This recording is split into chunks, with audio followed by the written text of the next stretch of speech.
some things are better left to the imagination. You may have heard that expression, or its counterpart, perhaps about someone's attire leaving very little to the imagination. And then there's this one. After a time, you may find that having is not so pleasing a thing after all as wanting. Wanting, but not having. Imagining, but not seeing. Why are these good things? I'm R.J. Post, author of Tasmanian Tigers, True Love, and Other Elusive Things. And when it comes to storytelling, whether reading, listening, or watching, it's all about imagination. For instance, there's no amount of costumes and makeup, sets and special effects that can really make you believe Star Trek is real. Unless you're a Thermian, of course.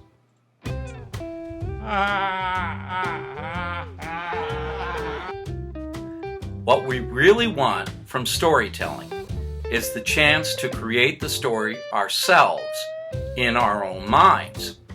After all, which is better? Having a writer, songwriter, or filmmaker spoon-feed you a message they relate to, or having them leave enough room, enough ambiguity, that you can interpret the message the way you want to, in a way that you relate to. For starters, here's a scene from the Terminator that leaves very little to the imagination, story-wise or clothing-wise.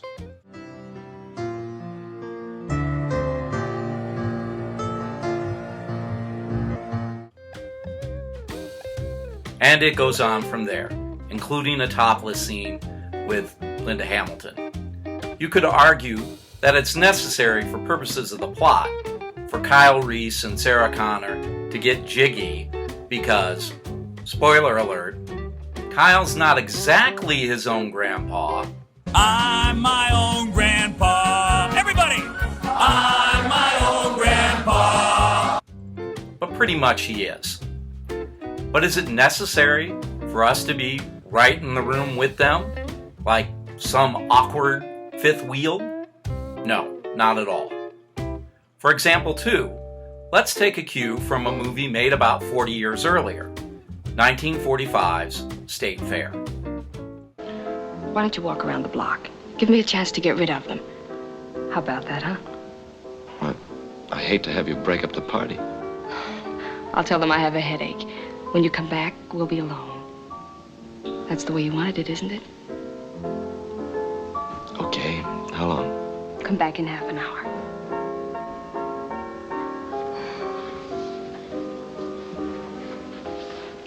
Emily,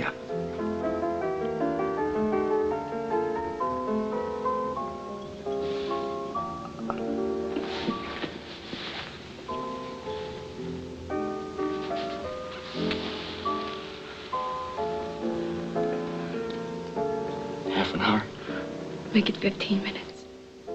All right. Now that's pretty subtle. But the look in Vivian Blaine's eye when she says, "That's the way you wanted it, isn't it?" tells you all you need to know. We don't need to peek through the keyhole or imagine what happened 15 minutes later. Or if you prefer to believe that they sat up all night talking, that's what becomes the story. Your interpretation is entirely valid. 2 hotel rooms, 2 stories. One hits you over the head with a hammer. The other encourages you to use your imagination. Here are 2 more examples. The first one is from The Rock, the 1996 action thriller starring Nicolas Cage.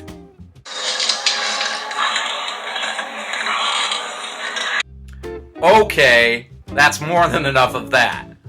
There might be a more gratuitous sex scene out there somewhere, but it would be difficult to find one. For a more subtle example of what sweet mysteries of life pass between a man and a woman, consider these 2 clips from John Ford's 1952 classic, The Quiet Man. Here's The Night Before.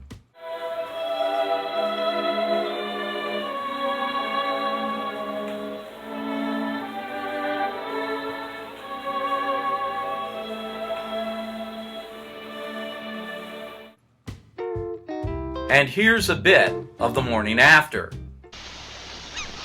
I'll pay you. Never. That breaks all bargains. You can take your sister back. It's your custom, not mine. No fortune, no marriage. We call it quits.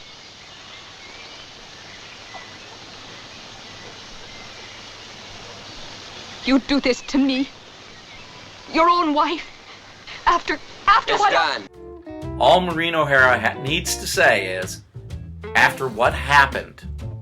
We know exactly what happened, without any horsey rides or anyone taking their top off. While I won't call out any other writers here, it's not difficult to pick up a YA novel today and read a passage about two teenagers having sex, complete with descriptions of clothing items removed and body parts exposed. I won't be such a prude as to insist that never happens in the real world, but a little bit of passion between two teenagers in love can be written in a more subtle way. Here's a passage from Music, Moonlight, Love and the Lake, one of the stories in my second book, Tasmanian Tigers, True Love, and Other Elusive Things. They looked at the stars some more, and then Sophie said, "Kiss me quick, before you have coffee breath." Ethan pressed his lips against hers, soft, warm, and welcoming. And then, as their lips parted, he felt her tongue slip into his mouth. His heart pounded as the sun rose over the horizon, lighting up Sophie's hair with streaks of gold. With their bodies intertwined, wrapped in the warm blanket, he wondered, could it be like this every morning, every day? Did Ethan and Sophie merely cuddle together and watch the sun come up? Or did something more happen with their bodies entwined? Whether you want a cozy romance or something a little more YA is up to you. To quote another old saying, less is more, if you want it to be. Looking for more time to read? Tasmanian Tigers, True Love, and Other Elusive Things, 5, 10, 20 minutes to read, makes it easy because the stories are conveniently written in 5, 10, and 20-minute lengths. So you can always find something to read in the time you've got, right now. Romance, adventure, mystery, it's all here in Tasmanian Tigers, True Love, and Other Elusive Things, 5, 10, 20 minutes to read. Available now on Amazon and Kindle Unlimited. I'm RJ Post. Thanks for watching and keep reading.